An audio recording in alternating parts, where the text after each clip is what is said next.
Donc vous venez par là. Ça c'est un grand militant écologiste, Ali Bakar, qui a été arrêté arbitrairement au Djibouti parce qu'il a dit qu'il y a un dégât dans l'océan Atlantique, il y a le piratage et qu'il y a vraiment le non-respect de l'environnement et du système écologique de l'océan Atlantique. Il est arrêté, il a été maltraité physiquement aussi, malheureusement. Ça, c'est un militant de droits de l'homme et de défense écologique pour l'environnement. Donc il a dénoncé la gabegie et la mauvaise gouvernance qui est dans les ressources halieutiques en Mauritanie. Depuis quand il a été arrêté? Il est arrêté, ça fait maintenant 2 mois. 2 mois. Et il est maltraité physiquement. C'est la délégation, le ministre de la Pêche qui a porté plainte contre lui. Et il y a une escroquerie contre lui. Et il est malade. Et tout ce qu'il a dit, le peuple mauritanien le soutient. Parce qu'ici, il y a une famine. Il n'y a pas de poisson à manger. Et l'exportation du poisson n'a aucun retombé positif sur les finances de l'État. Donc il est soutenu par l'opinion nationale. Deuxième position, ça c'est le docteur Ahmed Samba Abdallahi, président du parti Adel. C'est un grand cadre dans le ministère des Finances, inspecteur central. C'est un grand cadre au niveau du Trésor national et au niveau du ministère des Finances. Il a été arrêté arbitrairement suite à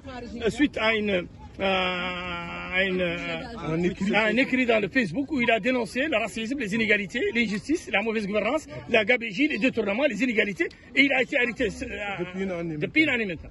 Et il est malade, il est diabétique, il est privé de sa santé. Et sa date de son jugement, la date a expiré. Et maintenant, il est dans une situation illégale. Il devait être libéré depuis 1 mois. Alors il est toujours arrêté par le pouvoir judiciaire et le pouvoir exécutif. Jugé quoi? Hein?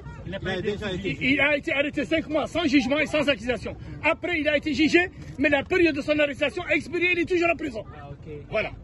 Ça, c'est le grand militant Mohamed Emin Seck. Le grand militant Mohamed Emin Seck qui a toujours défendu toutes les personnes victimes de l'injustice. Et il appelle à l'égalité, à la justice, à l'unité nationale. Et il est contre le racisme, contre toutes les formes de justice. Il a appuyé sa sœur Khoune qui a été privée de sa vie professionnelle. Il a été victime de l'injustice, Mohamed Khoune.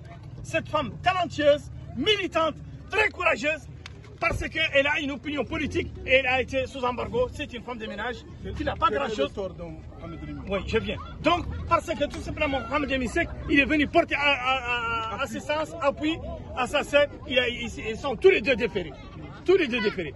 Ça, c'est Ablaïba de Iran. Mais c'est jeune, c'est un jeune qui représente l'unité nationale. Il est agréable, très simple, très poli, très modeste. Parce que tout simplement, il a dit qu'il faut éviter de faire les amalgames dans le cadre des exportations et de l'expulsion des étrangers résidents qui ne sont pas en règle. Alors, il a dit qu'il faut faire la part entre Mauritaniens et étrangers. C'est pour cette raison qu'il a été arrêté.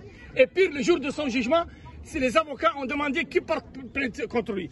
L'inconnu, c'est l'inconnu. Il n'y a pas une personne qui porte plainte contre lui. Et il n'y a pas aussi une personne qui a donné une procuration contre lui. Ça veut dire que nous sommes vraiment devant la justice. Nous sommes dans un système où il n'y a aucun respect de procédure. Les libertés d'opinion ne sont pas respectées. La justice n'existe pas. Et nous sommes vraiment dans le chaos total. Voilà. Merci. Je vous remercie beaucoup. Merci.